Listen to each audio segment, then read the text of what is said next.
Ladies and gentlemen, big hairy news.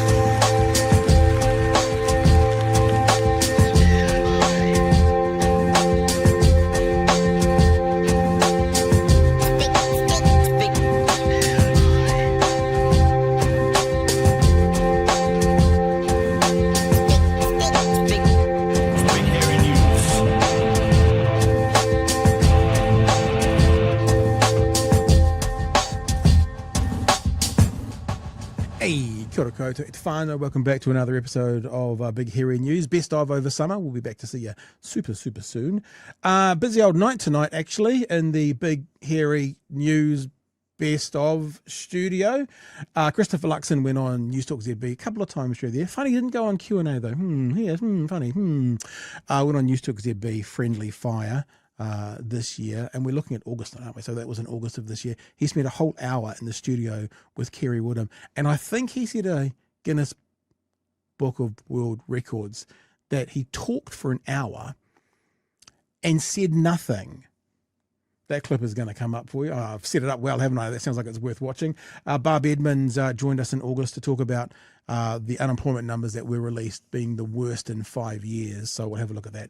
Let's rip into it though, shall we? I was having a look through some of the best of clips, and there seemed to be quite a lot of activity around July, August, September with what was going on in Gaza. It's important for us to recognise this in the best ofs, and let's do it in a way that Australia and Sydney in particular supported Palestinians in Gaza by holding a march. They got 90,000 people who crossed Sydney Harbour Bridge. Sydney's about the same size as New Zealand population-wise, give or take. Yeah. So we would consider in New Zealand a hikoi of 90,000 people to be pretty impressive across the whole of New Zealand. Mm-hmm. Well, that's what Sydney got in their pro-Palestinian protest over the weekend. And not only did they get 90,000, they crossed the Sydney Harbour Bridge. I believe that they crossed it where they didn't have permission to cross it, but they just went anyway because the police were like, no arrest. I think they just basically did it. It's a pretty impressive sight. Let's have a look. Stop starving Gaza! Stop starving Gaza! Stop starving Gaza! Stop starving Gaza! It was the protest that brought Sydney to a standstill. Thousands marching across the Harbour Bridge. Despite the rain that come from all over the city and beyond. We just wanted to protest about what's going on in Gaza at the moment. There's too many deaths of young children, too much starvation. It's a sign of the turning tide. I mean, look at that.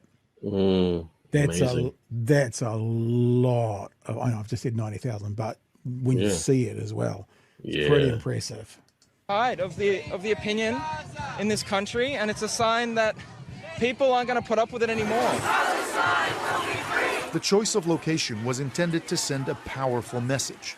Concern for the starvation of the Palestinian people expressed in Sydney on our famous bridge. That'll go right round the world. The New South Wales Jewish Board of Deputies expressed disappointment that the protest was allowed to go ahead on such an iconic landmark. For almost 2 years, protesters have marched nearly every weekend in Sydney. This time was different. If this is your first march for Palestine, welcome. Everyone from everywhere is here. Among the protesters was WikiLeaks founder Julian Assange. Many have been moved to march for the first time by the images of suffering in Gaza. The starving children of Gaza cannot wait another day.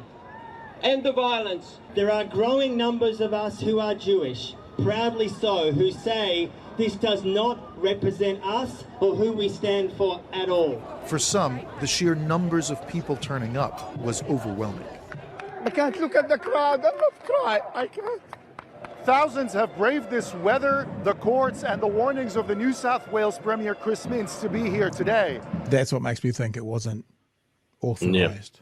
Warnings of the thing.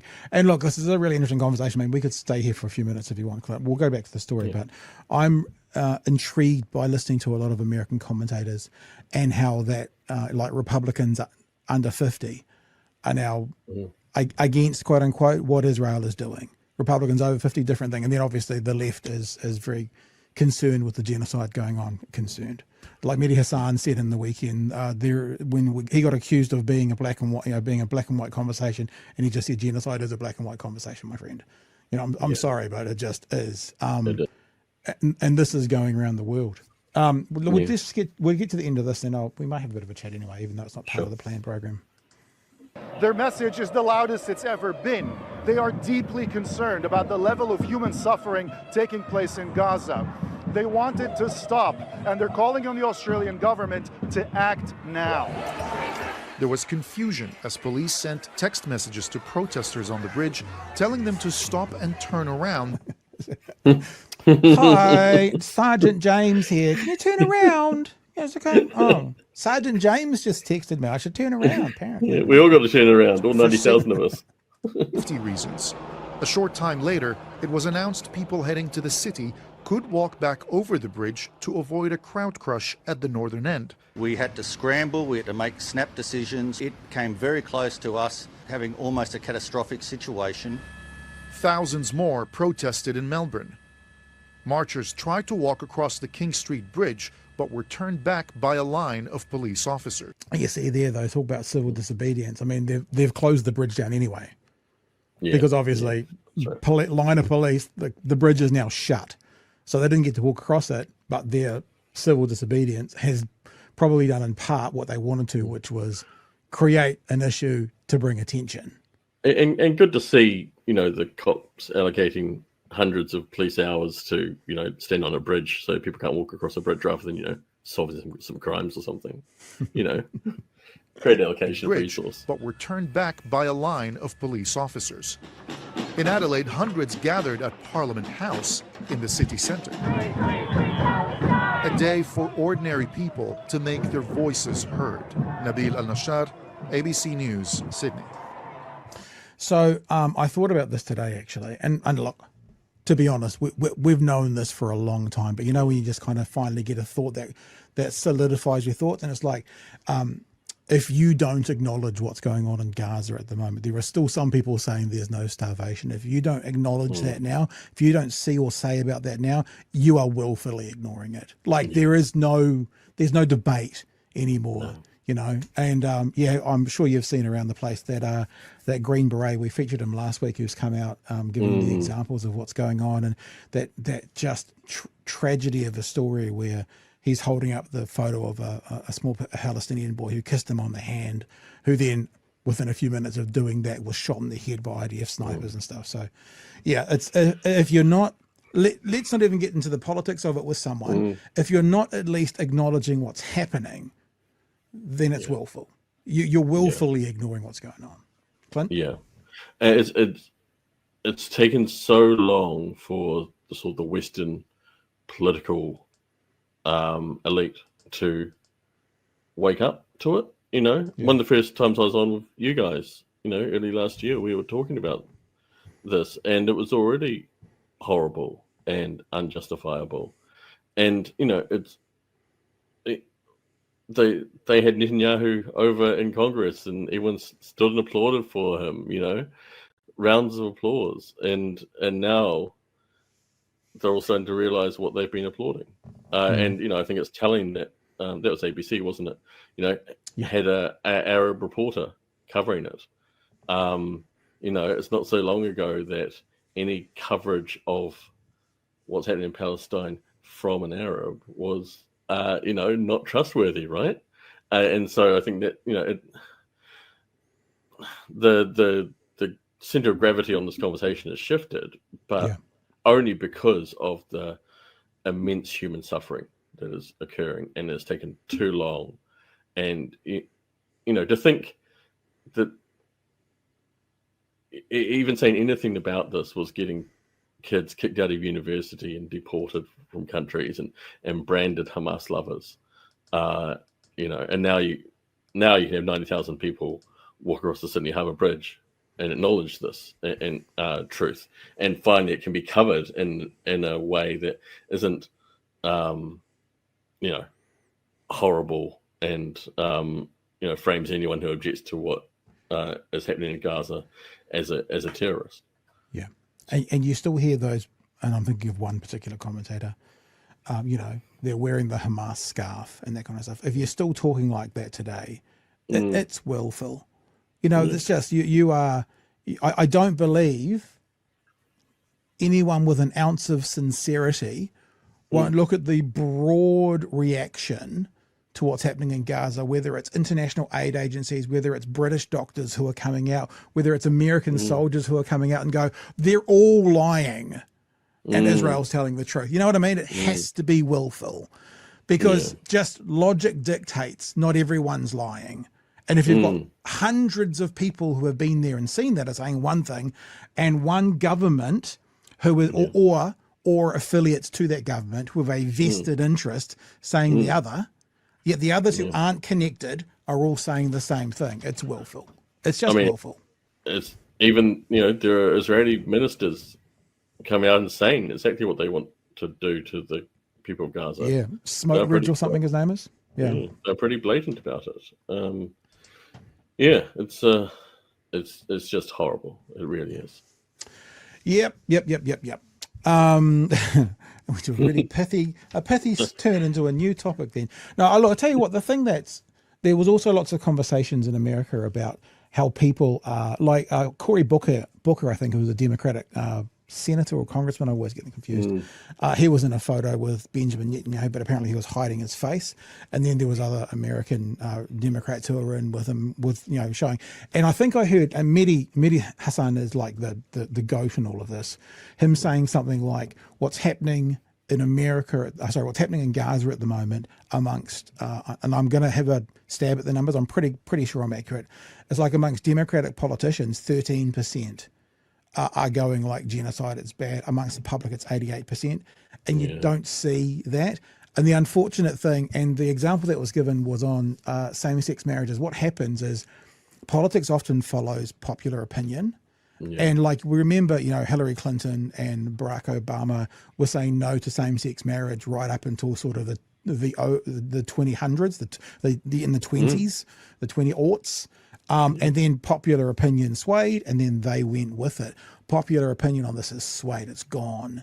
Yet some of these politicians aren't going with it. And other ones are trying to do a Donald Trump about the war in Iraq. I've always been on that side of history. I've always been. And, they will be seen. There was a very good interview last week on Breaking Points with Saga and Crystal Ball. It's the best name in the world.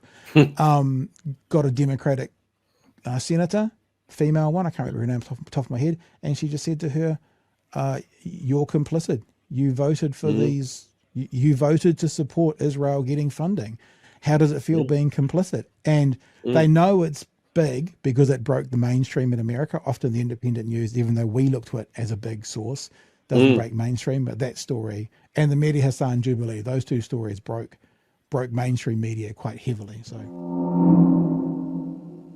wow, yeah. Hekui's in New Zealand, marches in Australia, but 90,000 across the bridge. It's pretty bloody impressive, if you ask me. Something we need to keep an eye on as well. We can't just drop away our attention for Gaza. I've been watching a little bit of the footage coming out of America from some of our counterparts in America over the Christmas period. It's not good. It's not good. It hasn't all gone away. It's still happening. We'll be touching on that when we get back in more detail, I'm sure. Speaking of when we get back, a huge thanks when we get back to our patrons. We're going to be heading off to Waitangi this year. Our patrons help us what we do and how we do it, and covering a few of the bills for us. It's a really big year. It's a really important year. There is no question that our costs are going to go up this year. We want to do more things. To do more things involves a way of funding them. If you've been watching us for a while and you want to be a part of who we are, want to be a part of the revolution that we're bringing to this country, the only progressive voice speaking daily into this nation, then you can do it by heading to patreon.com/Big Hairy News. And we're redoing Patreon this year. There's going to be special offers. There's going to be exclusive coverage. There's a whole bunch of things we're working on as we speak, as these best ofs are playing in the summer period. We're working on to reshape Patreon to give you more back for what you give us. I know this is not why you do it. You don't do it because you necessarily need or want something back, but we want to say to you, thanks for being a part of who we are. And if you want to be a part of who we are, patreon.com/Big Hairy News. It's scrolling down the bottom. as well. Unemployment came out that this government's been very good, well, so they think, of sort of spinning the numbers, saying what they think people need to hear and trying to tell you that wet is dry. They did that in August of this year when the unemployment numbers came out. Barb Edmonds joined us to talk about, actually, these are the worst unemployment numbers since 2020. Let us start off the show by welcoming to the show from Mana and from Labour, it is Barb Edmonds. Barbara Edmonds, good evening to you. Talofa lava, everyone. Yes, I am actually in Mana tonight. I'm in Titahi Bay, so it's a very cold night. So thanks for having me on. No, it's all right. Remember, I'm in Dunedin, so you're not allowed to play cold nights from Mana. Yeah. You don't True, compete. true. Right. Come on, man. Yeah. I think we asked you this last time, because I always think about Mana as a political party with Honi Harawira.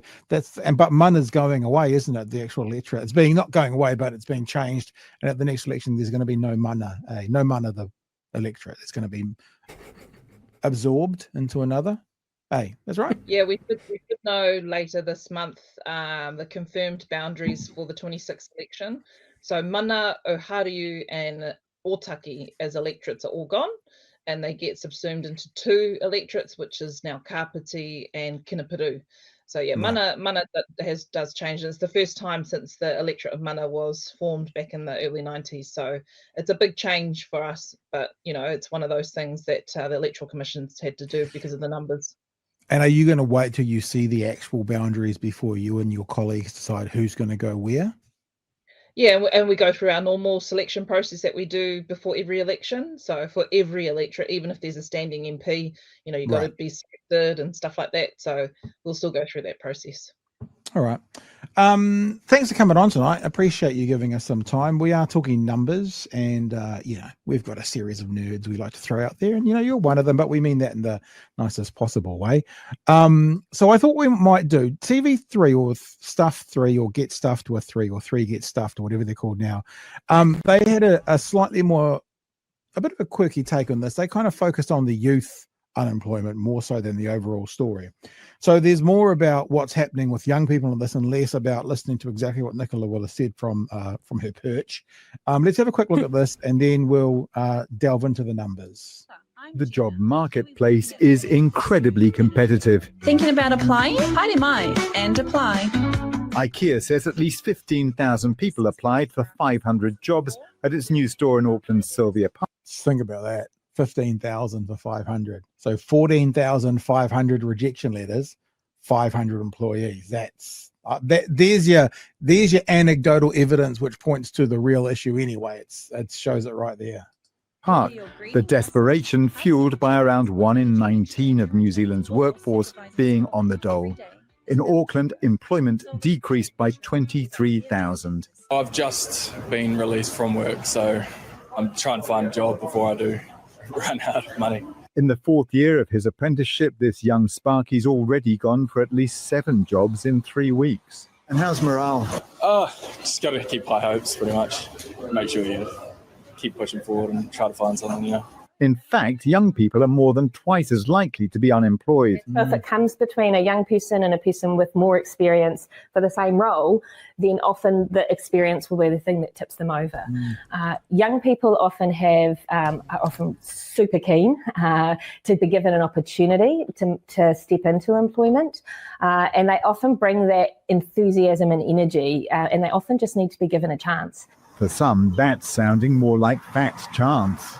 These latest stats show that unemployment simply refuses to budge. In fact, it's gone up by 11% annually. That's 16,000 more people without a job. I just say to those people that is an incredibly tough experience, that they shouldn't take it personally, because what they are often the victims of is an economy that was mismanaged. I know for those New Zealanders, the message they need to hear is this is going to be better in future. The government got elected. Is she saying when Labour takes over, is that her future? Because she's saying some stage in the future it's going to be better. Is that what she's hinting at when Labour gets back in? Well, if Labor gets back in, just don't take it personally, Nicola Willis. Yeah, very good, very good. They need to hear is this is going to be better in future. The government got elected on a platform that they were going to fix the economy, and clearly they've made things significantly worse. There's 18,000 fewer people working in building and construction today than there were on election day, and the government's decision to cut so many building and construction projects has driven that.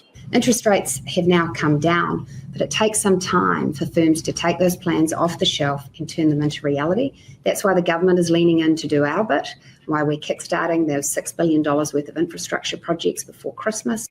Now that all the tradies have left to start these infrastructure projects, now that there's no one to man them, that's good, eh? Government fears a recovery will be delayed by the impact of the Trump tariffs, but insists there will be an uptick by then. It is too soon to say what will happen in the next quarter, but I do expect that unemployment will be coming down later this year. For 156,000 New Zealanders, a job would probably be the best Christmas present. There you go, 3 News. And yeah, it was interesting that they focused quite heavily on the youth unemployment. But Barb, you're here with all you're the one with the expert knowledge. Tell us what you saw today in the numbers that came out. So as much as I do want to talk about the numbers and I'll break them down, just we have to remember behind every number is a person. You know, that's something that is so important that we remember whenever there's lots of different statistics. So you heard in that piece that those young people, there's like around 15,000 fewer 15 to 24-year-olds who are employment than last year. So you heard sort of the framing of that in that 3 News story. Ultimately, unemployment has gone up.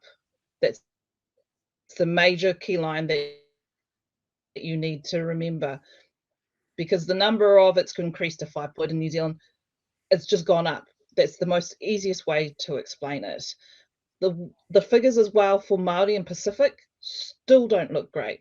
So if you think about the national average of 5.2%, Māori unemployment is at 10%, Pacific people unemployment is at 12.1%. Wow. So again, percentages, numbers, hundreds of thousands of people, 15,000 fewer for 15 to 24-year-olds. Again, it's all people that we're talking about. And so the key thing is unemployment has gone up. Christopher Luxon did promise that he would make things better. They have gotten worse. Their plan is not working. 160 thousand people, like you say, are people, not just an individual number. That's probably also, 100 to 150,000 households where life is going to be so much more difficult than maybe it was 12, 18, 24, 36 months ago. I just saw a chat go past. I didn't mark it, but it said Trump's tariffs reason for unemployment are COVID, all Labor's fault. It's this idea of blaming external pressures now that they seem happy to do, but not giving any credit for external pressures. When it comes down to it, what do we attribute to those international pressures? Because look, I get you, there are some. That's what we've been saying all the way through. The only thing we don't do is allow this government to use the excuse they wouldn't let the last guys use. So that's where we put our line. But there are always going to be international pressures. Things like Trump's tariff and the dollar and what's happening internationally, how much is that impacting the numbers of unemployed today in New Zealand versus just the work of this government or lacking in of that work? And so there's, as you say, there's always going to be global headwinds. When during our time it was COVID, and the government keeps referring to the tariffs.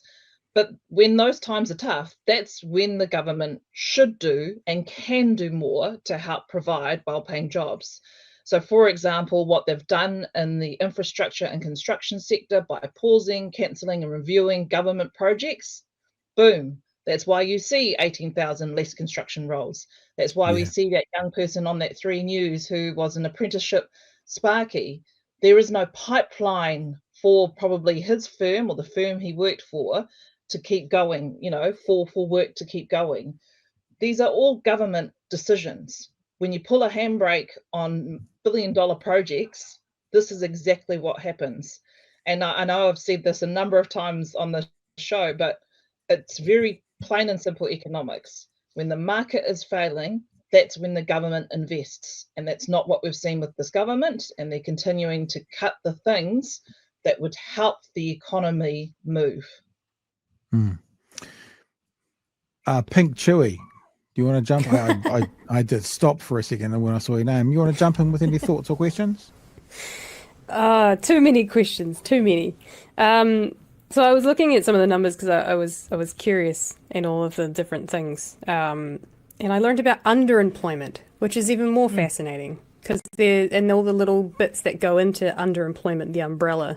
And you probably know this better than I do, but underemployment, including unemployed, including the potential workforce, your job seekers, and everything into that. That's at 12%. So yeah, that seems way worse, right? Yeah. So what underemployment, or another technical word you'll hear a lot, is underutilization. So that effectively is like a broad measure of the spare capacity in the economy. So basically, it's people who want more hours but can't get the jobs or can't get the extra hours. So the numbers are at about 130,000 people. So the percentage that you've said, but it's 130,000 people. So again, there is people who want to work. It's not like they're on the couch and they're playing PlayStation all day, according to the government, or being lazy. They want to work, but there are no jobs for them. And as you saw with the IKEA opening up, 15,000 people applying for a small amount of jobs. Well, it's anecdotal. Well, actually, that's proof because it's from IKEA. But I'm hearing that every single day is huge amounts of applicants for a small amount of jobs. And that's why people go to Australia. And that's why they go to overseas, because the jobs prospects are there, lower unemployment, and you get higher wages. Yeah. And you'll forgive me for not knowing the name of this, but we're talking to Craig about it this afternoon. You've got the unemployed, you've got the underemployed, and then there's another sector of people that they would work if the work was there, but they may not be actively looking. And I said to Craig, oh, you mean maybe like an at-home mum? Like at-home mums doing at-home mum thing, but would work, but isn't actively seeking. And those numbers, if you add those three groups together, are over 400,000, which is humongous. It's basically the size of Wellington. That's what it is, So you think about it, that's the size of Wellington. So it's broken that 400,000, which I've spoken to Craig. It's broken that for the first time in New Zealand's history. Not to be semantic, but because we know about numbers, does that mean it's the highest it's ever been per capita? Because is it the highest percentage? Because obviously we're not going to make 400,000 when you're a population of 3 million. You know what I mean? Does that mean it's still higher than it's ever been percentile way as well? So I don't exactly know whether it's the record, if that's the record that we've had. But the fact that it's broken it for the first time in New Zealand history, based on what Craig said, Craig's a pretty good source of this stuff. And so, and for him to have made that analysis, that's a pretty big, I know who I trust when it comes to numbers, and it's Craig Rennie over Nicola Willis. Yeah. And look, we're with you on that as well. We just know that when certain politicians come out and they cite numbers, when the percentiles when the numbers, it's always good just to double check. If Winston Peters chucked his toys and called a snap election tomorrow, and by the end of this year there was a Labour-led coalition, what could be done in the immediate future? So what I guess I'm saying is, if the other lot decided to do it by the end of the year, what could you guys do if you were in there by the end of this year, hypothetically, to turn this around quickly? What has to happen? It'd be that government investment in those infrastructure projects. So, for example, the government cut back on the housing with Kāinga Ora in my local area of Mana, in particular Porirua. They've cancelled hundreds of housing jobs straight away. If you turn that tap back on, those construction workers can start working. Those construction workers or infrastructure companies, they then can get other suppliers to supply them the goods that they need. It starts to pick up, that starts to have that ripple effect in the economy, because it's not just the people on the tools, it's the people that supply them the goods, and then the people that supply them the goods, etc., etc. So that would be a really quick thing to help jumpstart is to basically make sure that those infrastructure projects are underway. Could we turn that tap back on? I mean, when you've lost 18,000 tradies, would there be the people now here to turn those taps back on? And that's a really good question, because we've lost 18,000 construction sector roles, right? So that's a question that basically, if the hypothetical, as you say, if everything else falls and we have to come back into government, we need to move really quickly, because we need to stop that brain drain basically to overseas. You have to make it more attractive for builders to come back to New Zealand than stay on the Gold Coast. Well, you know, for example, that apprenticeship Sparky that's on there, that was on that news piece that you just shared, you know, there would be a job for him as long as it happened quickly, because there is a clear indication that, well, we're going back to building more homes. We're going back to doing those classroom rebuilds. We're going back to those hospital builds, etc. The government just re-announced a whole bunch of projects a couple of weeks ago that were basically announced, but then funded, but then they stopped it while they decided to review it. So, you know, it's a vicious cycle, but that's why when it comes to infrastructure, why we've taken the position that when we come in, that we're going to honour the contracts as much as possible, because we know that's what leads to losing workers. And we're the Labour Party, you know, Labour and work just go hand in hand. So it's why it's so important that we take that careful step when we come back in. Emily, what else we got? Anything for Barb? Yeah, actually, I have more number questions. Go. Do it. Okay, so I was looking, this is the labour market statistics snapshot. To be fair, this is the last quarters, but still quite significant. When we're talking about young people, the NEET rate, so that's not an employment or education, there's a total of 34,000 of them, 35,000 of them in the 15 to 19 bracket, for example. No, hang on, that's not the one I wanted to look at. Never mind. There was a stat that I was looking at, and it was something like in the last year was almost 3/4 of the number of the increase. So over 5 years, it was so many thousand, and about 2/3 of that was just from the last year, which seems kind of crazy. Is there any explanation other than the government sucks? That's the number one explanation. But the second explanation as well, as you say, it's NEET, so not an employment educational training, right? So if we take Pacific unemployment at 12.1%, there was a program called Tupu Aotearoa, and the government in the budget cut $22 million from that budget over the next 4 years. That particular program was to help NEETs, so Pacific people who are not in employment, education and training, to help them do CV skills, driver's license, partner them with local firms and companies to do sort of work experience, so that training element of it. So there's a very clear correspondence that if you're going to cut support for these work programs and work skill programs, that you're going to have more people not in employment, education and training. It's also a sign of as well is that a lot of the opportunities such as apprenticeship boost, you know, when we had a lot of apprentices, we tried to boost that to help with particularly in the service industry and construction industry, you know, those numbers have been cut back significantly again. So it all comes down to decisions, and decisions made by people you know, on the 10th floor when they sit around in cabinet tables and make these decisions for budget. It all has a corresponding impact on people, and that's why we believe that their plan is not working. Christopher Luxon has made it worse, and the stats don't lie. Speaking of stats, I wasn't going crazy. Hey, why can't I put my thing on the screen?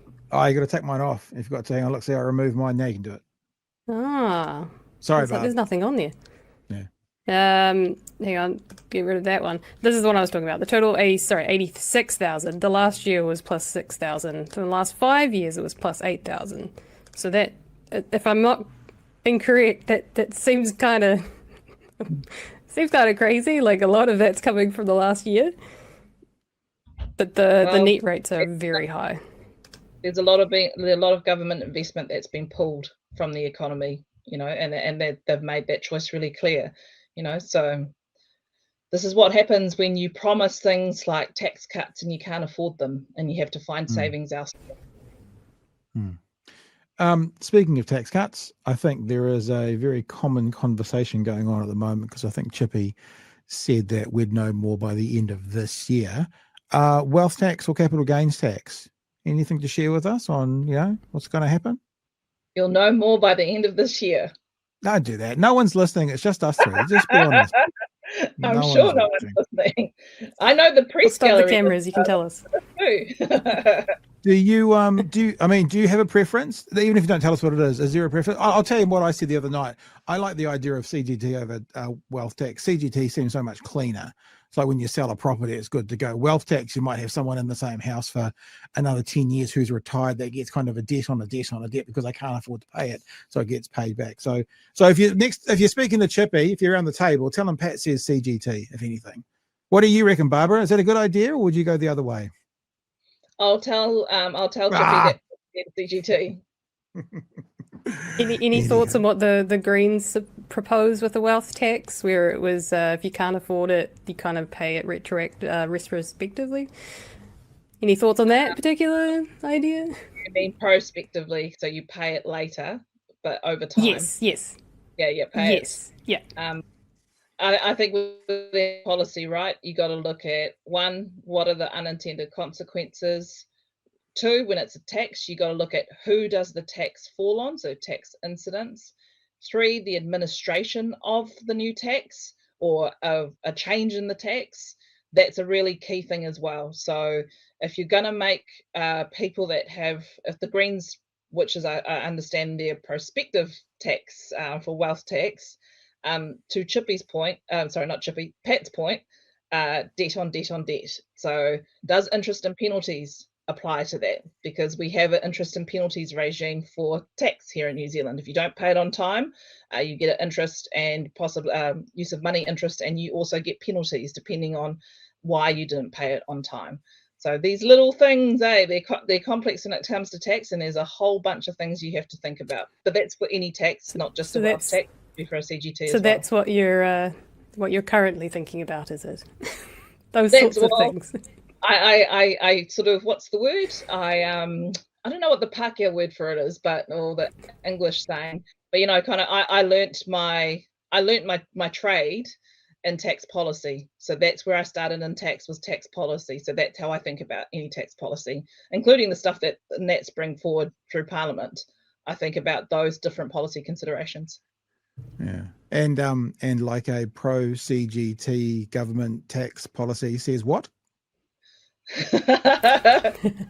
Chippy says we will announce it later this year. Announce our tax policy later this year. You almost got coming me there, on. Pat. Coming on here, right? Coming on here to announce it. That's what we're going to do. Yeah, can we have that? Hey, look, exclusive? but nice. just finally, actually, about that in all seriousness, are there some things we? Maybe even that, not that you've decided, because there's obviously conversations going on at the moment, but from looking at kind of the possibilities of revenue for the government, are we currently missing out on some places that we should be investigating to bring revenue in for the government, for us, for the people? Like the digital services tax that they removed. Well, I mean, but we could say, CGT. We could say things like a CGT or a wealth tax without you telling us what you're doing. Like, there's some other areas that are obvious kind of flags that we should be talking about, which could generate more revenue for the country. Yeah, like the digital services tax proposal that I introduced in a bill in 2023. And then the national government have withdrawn it, and as a result, there was $500 million of revenue that they gave up on in this year's budget. So that was for tech companies, effectively. So what about decriminalising cannabis? That just seemed to be a slam dunk with that last referendum. $500 million a year would have been in tax alone. I don't know, Anyway. Yeah, no, I'm not. I'm actually technically now not trying to trap you. I'm just trying to talk about this. I was trying to trap you before. That's fair. But now I was just more thinking broadly about the conversation.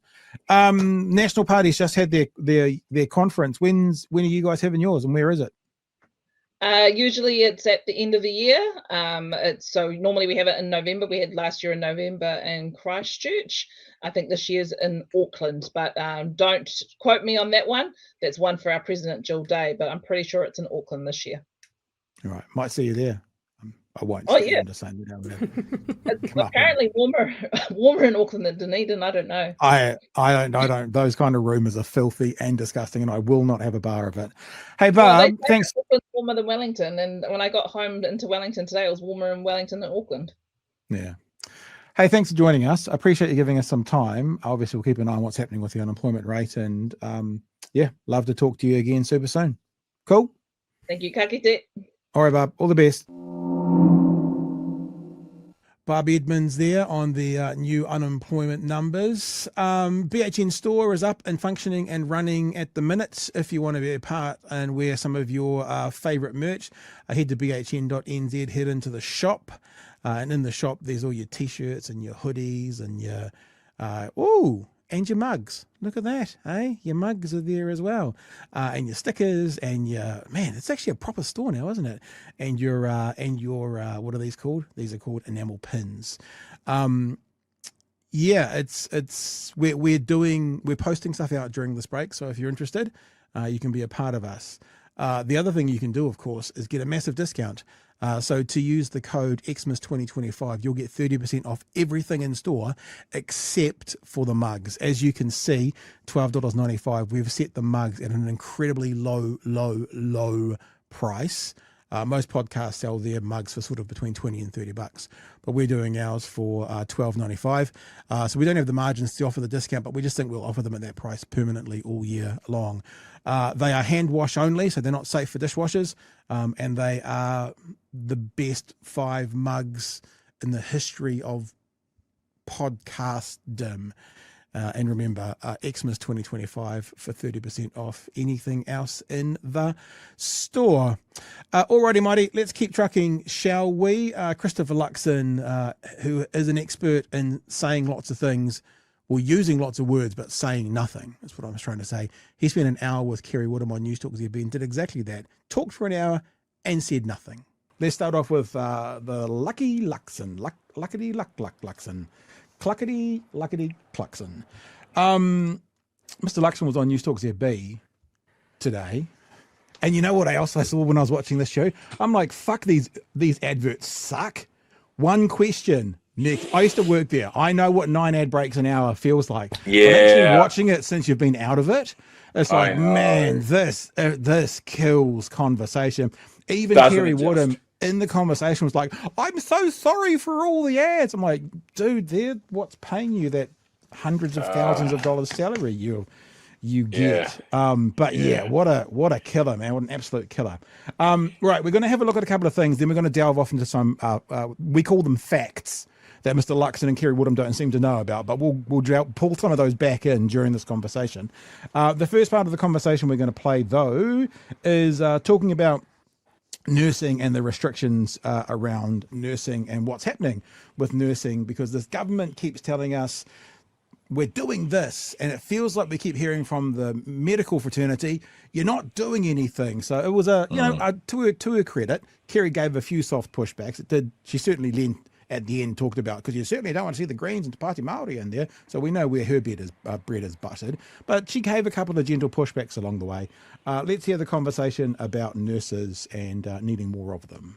Frustrating to hear money has been generously spent in health. In actual fact, there's been huge staffing shortages where I am due to restrictions on replacing staff who leave. And I've heard that from other nurses. Yeah, it's interesting because we've put $17 billion extra in last year. We've put another 7% increase, 6% per capita in 2025 budget. So there is plenty of money going in. We actually have hired 2,100 extra nurses. We've hired 600 more doctors into Health New Zealand. And actually, if you think about nurse pay, for example, it's gone up 74% since 2011. I know, but they're not replacing staff. No, but the issue is then what you've seen also, though, is attrition, people leaving the system. Craig Rennie's podcast, I think, last week showed nurses' salaries from, I think, 2011 compared to GDP. And since 2011, they have not had a pay rise above inflation. That's what I meant to say, inflation. So they're actually in exactly the same place today where they were back then. They've had no increase. They've only kept up with inflation and no more for 15 years. So when he says 74% increase, it's like, but this is them talking about the 125,000, which we've debunked so many times. It's ridiculous. But look, we'll get to the end of this bit. It was actually coming down. So it's gone from 14 down to 8%. But your point is a fair one. Where we've got real challenges is in regional, provincial New Zealand. But it's made 3 nurses who've said, yep, I can't work harder. You know? No, they're doing an incredible job. The nurses are doing an incredible job, and the doctors are too. The staff who leave are not being... I don't think this government realises, Bomber, that when someone does an incredible job, it's appropriate to remunerate them and for that to reflect of the incredible job they're doing. Platitudes on Newstalk ZB doesn't pay their power bills. Normally, when people are amazing, they should be remunerated in a way that recognises that, not having to scrounge and fight for 1%, which is what they're looking at. Replaced. Yep. The thing is, they should be, because there's plenty of money in the system and there's plenty of extra people in the system, and we've got to now try and get the third medical school's a desire to get the provincial doctors out and the nurses out, and we've got challenges in mental health and some specialist roles as well. So that's why aren't they being hired? If there's money there and nurses there, why aren't they being hired? Well, they are. There is just not in this particular circumstance. 3 particular circumstances. Yep, get it. But I'm just saying to you, in aggregate, there is now 2,100 extra nurses in the system on top of what we had when we started. And I think that's the question is though, like if I say I've put 100 litres in, but my pool is 1,000 litres, it's not enough water. It's not enough water. And that's what's fundamentally just so deceptive about this entire debate, right? All of the numbers that he's throwing out, yes, they have hired that extra amount. Yes, they have put that extra amount of money in.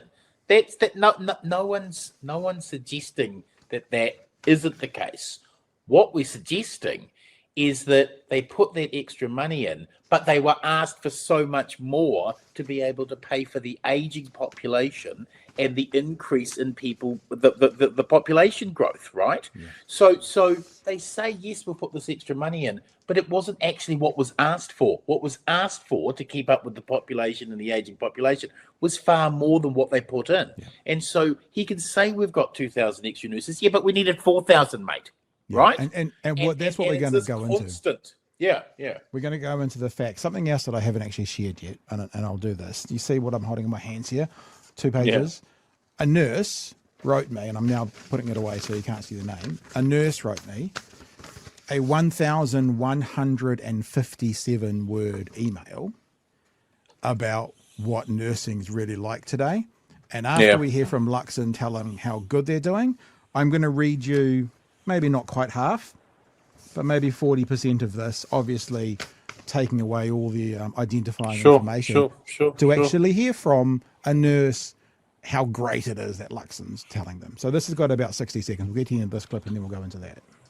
It's a real problem when you say we've got more nurses and you go, not next to me when I'm on the ward. And that's what I'm admitting. Or the economy's doing better, not in my household. No, that's right. And so I get that. I really understand it's an okay that. Pushback. I've got to try and solve initially from where we were, where we're losing 14% of our nurses every year out of the New Zealand healthcare system, to a place now where we're losing 8%, which is about sort of what normal attrition would be.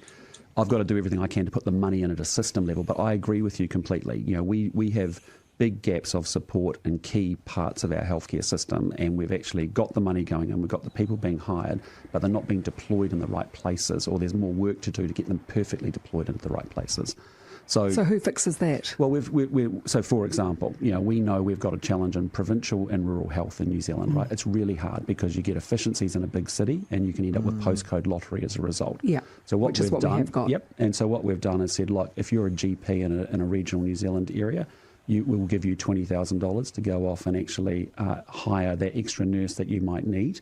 We're trying to put 450 more nurse places into what's called nurse practitioner or nurse prescriber training to build out the system that we're going to need for the future. But you're also changing the wheel while you're driving, and there are shortages in key places across New Zealand as every day, and that is the reality of the system right now. And that's why I keep coming back to, You can put the money in, you can put the people in, but if you've got a massive bureaucracy that actually then isn't focused on getting that through the bureaucracy out to the front line to support our doctors and nurses who are doing a kick-ass job, that's what we've got to work on. So one of the things he obviously banged on about, like he's constantly banging on about, is money to the front line, getting out of the back room, money to the front line. So Bomber, you've already said the number. 4,000 nurses short. This was as this government was coming in, grown to 4,800 short. So putting 2,100 in sounds great. We need another 2,700 on top of Right. it. We have 100 litres of water going into our spa pool. There is a lot more to go. And what this government's doing, and obviously we're lucky enough to be connected to people in the industry now doing podcasts on this network, is that they say, no, there's no hiring freeze. There's no hiring freeze. And what's happening is in a hospital where there might be 30 or 40 vacancies, they're allowed to hire 1 or 2. So in other words, they can say, we're hiring people every week. Yeah, but not to the standard or the level that we require.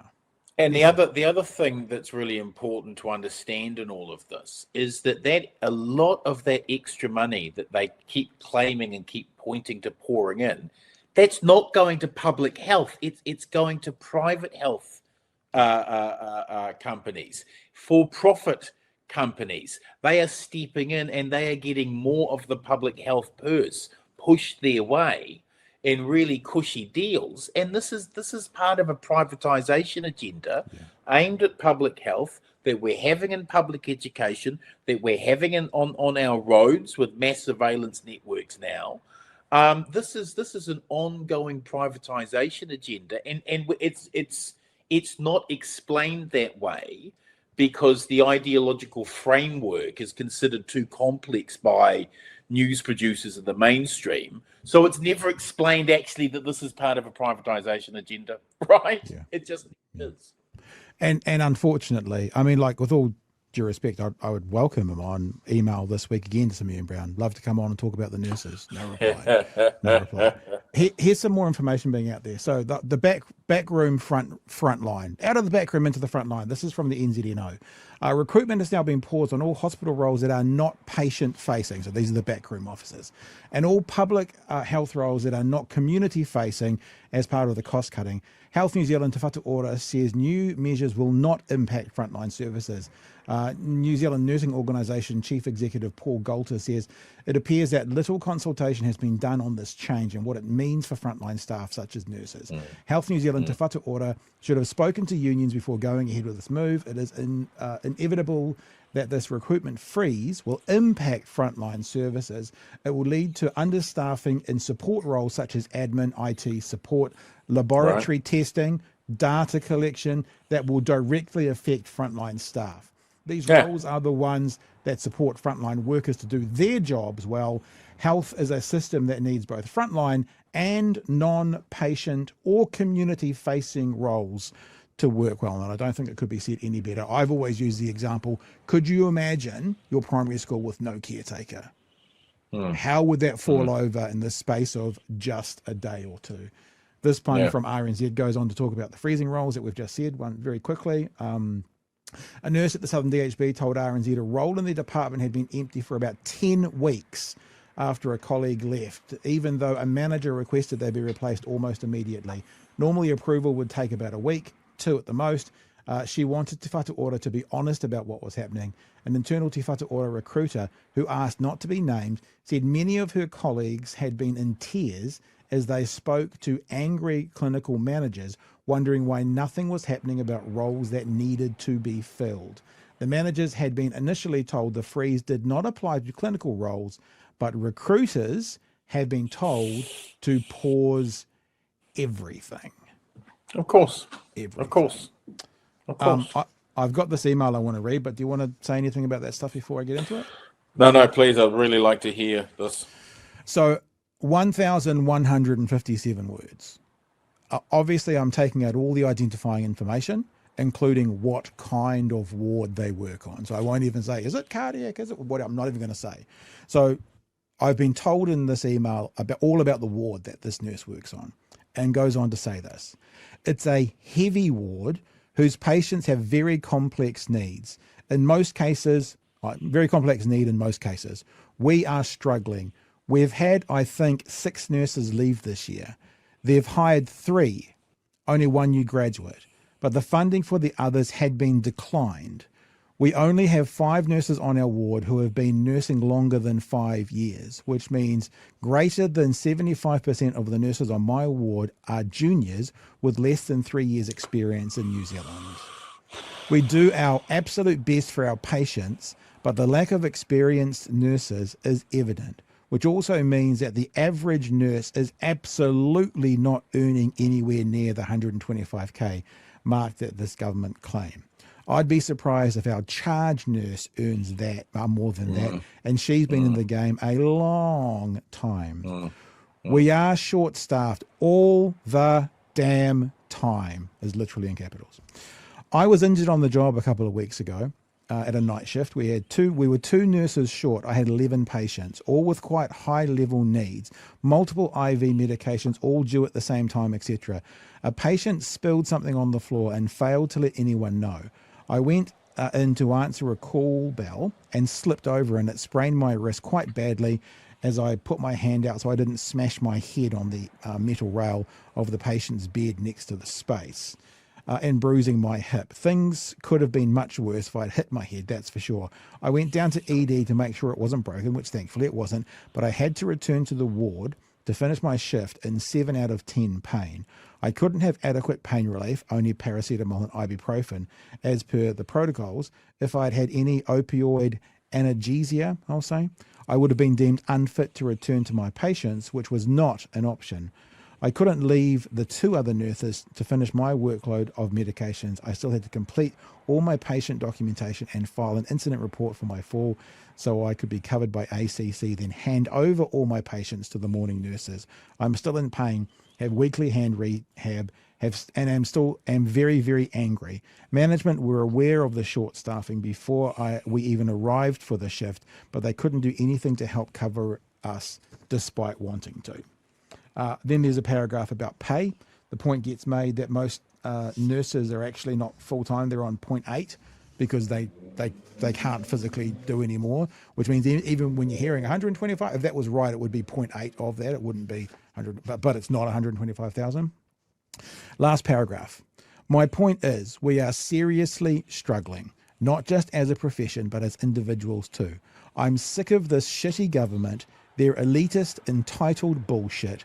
I can't understand how so many people buy into their lies and continue to support them, despite being fucked over by them all the time.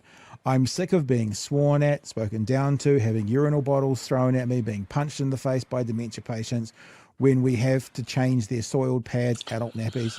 I even had one patient pull out her own stoma pouch. I'm assuming that's for someone who passes their food into a pouch rather than out the bottom, full of feces, and attempt to throw it at me because I was unable to answer their call bell fast enough.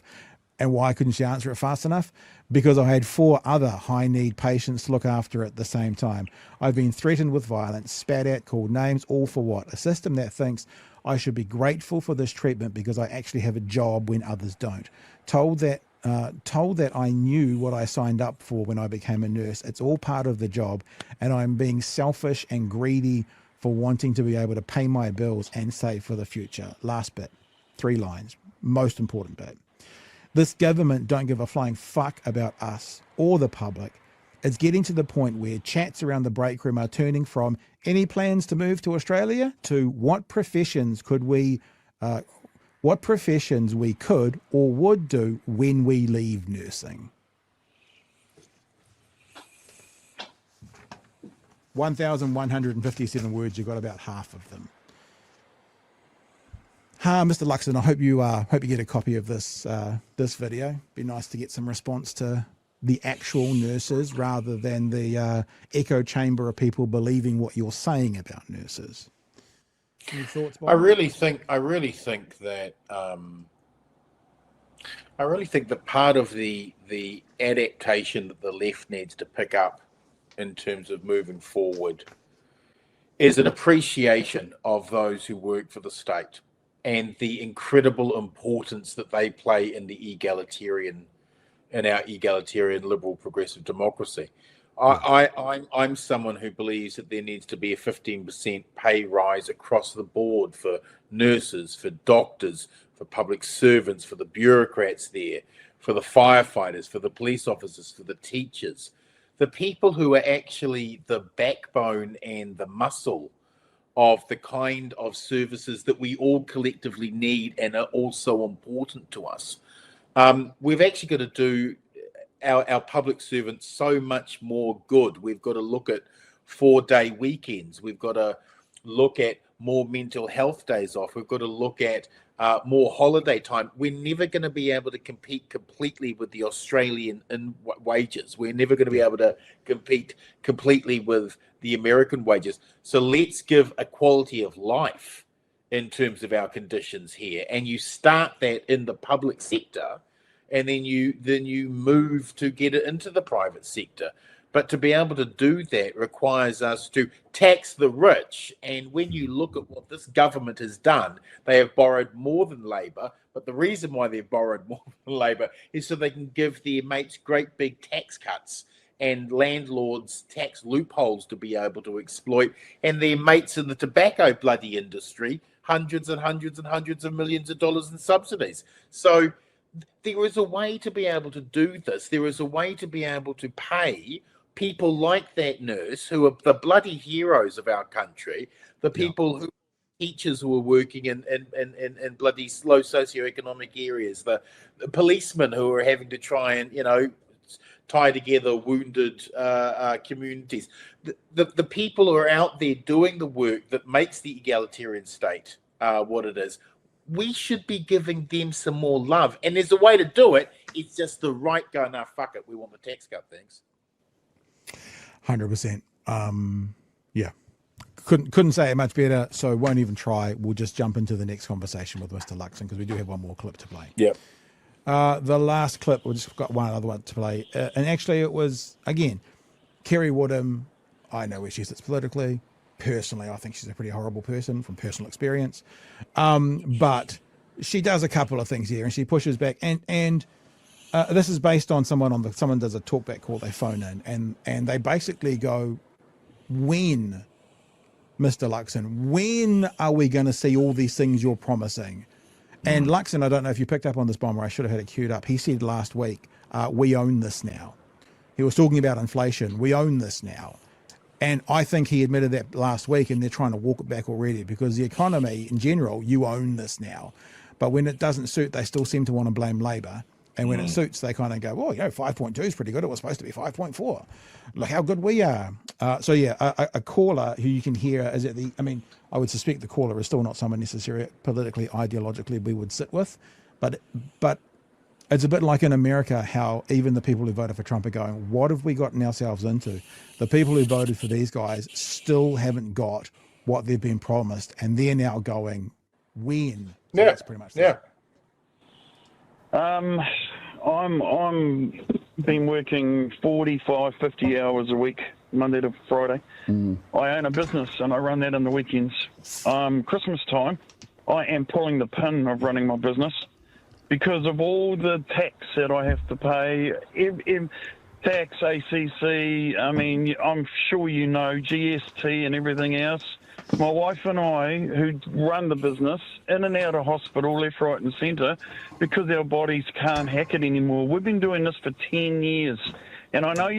If only you had a decent public health system, mate, that might help a little bit, with those taxes and all that. You didn't put us into this situation, but I tell you what, people are sick and tired of hearing all the stories that you and all your other guys say, you're going to do this, or we've done that, or the reason why we're in the situation is because of Labor.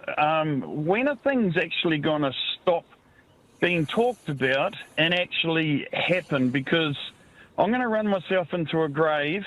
I've got grandkids who adore me and love me and want me to be around. Absolutely. Yet I am struggling and I work 80 to 90 hours a week.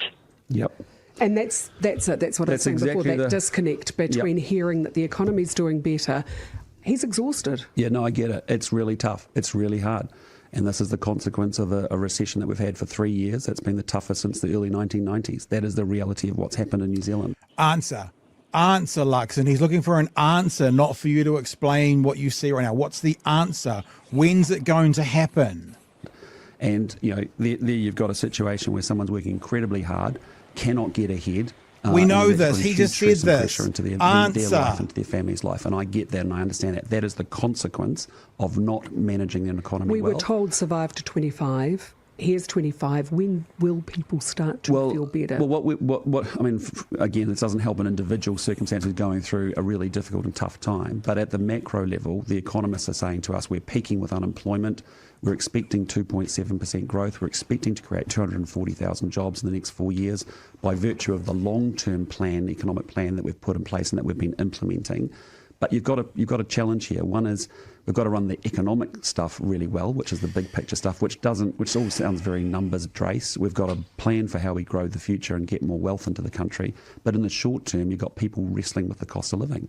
They had 3 years of inflation going through the roof. Like prices, life is hard, right? Yeah. So we can support the cost of living as best we can in targeted ways, but we've got to get growth into the economy so that people can get ahead. And when? Well, we expect an unemployment to start trending down. It's supposed to peak now, come down, and then we expect growth to be taking place 2.7% over the next 4 years on average each and every year. So that phone call and conversation was just under 3 minutes. He probably had 2 minutes of it to give an answer. He still didn't really answer it all the way to the very end. And two things I was going to say. Yep. Is the caller is a part, unfortunately, of that echo chamber that you didn't put us in the system, is what he said.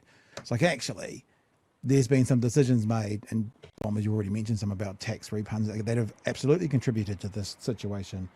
And the thing that our lovely Chewy always says, and let's give him credit because he says it, is that these guys are not the government of business. If anything, they're the government of big business. Yeah. So that guy working his ass off 7 days a week. I mean, that's Rama, right. you and I, we work in and we do our own stuff and we run our own things. You know, they're not the government. Well, I don't think they're the government of business anyway. But if they were, it certainly wouldn't be of small business. It would only be big business. That's why, and I know someone pointed this out to me the other day, behind fucking Nicola Willis, when she's having press conferences, there's a model of a Fonterra truck. That's why that's there, because they are the party of big business. Yeah, Labour does well for capitalism. National does well for capitalists. The National Party uses small business morality for big business interests. They do we're a household and we can only spend as much as you, and they play to that small business morality. And that business owner, my God, what a tragedy. What an absolute tragedy for that bugger, right? He has poured his heart out. That is a New Zealander and a Kiwi. Okay, he might not be our voting and not be part of our tribe, but he's part of our village. And he's just trying to get ahead. He's done all the things right. He's worked and he's just absolutely swamped. And he's right. When the economy downturns as much as it has, the amount of tax he's having to pay does really bleed him, right? Because he doesn't have the profits coming in that he wouldn't mind that, right? And so he's getting screwed over. And he's getting screwed over because Nicola Willis is far more ideological and free market than anyone really understands nor appreciates. We see these steep cuts as visionless economics. She sees the steep cuts as the point. That's actually the purpose. This is about amputating the state because they have, as a matter of faith, they believe that the free market will step in and do the job cheaper. Now, the problem with that ideology is that we are 3 sparsely populated islands. We don't have the population density for the free market dynamics of competition to work the way that it does in America, the way that it does in Britain, the way that it does in densely populated areas. So they've taken a great big bloody hammer and a slash into all of the infrastructure spend of the government in the belief that the market would step in. What's actually happened? We've lost 28,000 jobs. 70,000 people have gone overseas. 600,000 New Zealanders are using food banks every single goddamn fucking month. The damage they've done, the shockwave of that, has caused all of these things to collapse. We've always required the state in New Zealand to step in and be the 40% foundational stone. They're trying to walk away from that obligation. And what's happened is the economy's imploded. That guy can't get ahead because no one's got any money to be able to pay for his services, right? And he represents many small entrepreneurs out there who are just going, what the bloody hell? And this government, all they're hoping for, Pat, is these 215 golden visas. They're going to say yes to all of them. That's $5 million a piece. That's $1 billion they're hoping comes into the economy next year. But it's not clear that the parameters of what those people have to invest in might not just inflame the property market or be spent on bloody crypto. It's not investment into New Zealand per se. It's just money floating around. God knows what's going to happen. So I think that he's out of his bloody depth. As a CEO, he doesn't know how to deal with bloody Seymour or Winston. He's just going on what Nicola Willis is telling him, and Nicola Willis is here to vandalize the state. She's Ruth Richardson in drag, you know? I thought Ruth Richardson was Ruth Richardson in drag. Yeah, it's tough. And look, well, this happened the other day when I think Nicola Willis was talking about something that David Seymour had said, and it kind of dawned on me. You know, we've actually worked for some pretty impressive managers in radio. I mean, some of the people that we've worked under. And I remember one of the lessons, which is always the buck always stops with me. So when Nicola Willis talks about David Seymour and goes, well, actually, David Seymour's responsible for David Seymour's words. The Prime Minister is not responsible for them. I had that thought. I went, actually, Uncle Larry, More FM and Channel Z, he would have taken ultimate responsibility. Any good CEO would go, the buck stops with me. If you're going to be the CEO, Prime Minister, you are ultimately responsible for what your managers say. So actually, they are running him round, and he's not being a CEO. If anything, he's being they're being the superior, and he's being the diminutive. So, yeah, and I don't think he actually has a vision. I mean, beyond the talking points and we're doing this and we're doing that. Yeah. But none of that stuff's working because the underlying philosophy that you've adopted here doesn't bloody work, right? And it's not like, this is a new idea. No, we've had this neoliberal bullshit, this cutback of the state. Keynesian theory dictates that as the bloody economy slows, you put more money into the productive. No, they're not doing that. They're plowing money that they're borrowing into tax cuts, for Christ's sakes. Kia ora whānau, welcome back again. Thank you, Christopher Luxon. I was needing to fall asleep hearing someone blare on. I'm a bit tired, so that was a good chance to get a bit of a nap listening to you there. Thanks for joining us tonight. Coming up tomorrow night, Duncan Garner, he was pretty sure that he'd got a whistleblower leak during the year. It clearly wasn't, with all the spelling mistakes and all the errors within it. Kieran McElnulty is going to be joining us talking about the government's decision to allow foreign nationals to build houses via a $5 million golden visa. So the government is selling our citizenship to wealthy internationals for $5 million. Great. Also, Winston Peters, he made a speech to Party Faithful and he used the word woke 19 times. He certainly knows his audience. Hey, remember, the store is open, bhn.nz/store. 30% off everything in store with the promo code Xmas2025. Other than the mugs. The mugs are only $12.95 and they are always going to be that discounted price. So come and get a mug or 2 or 5, whatever you like. And we will see you tomorrow night for the next best of the 2025 year here at Big Hearing News.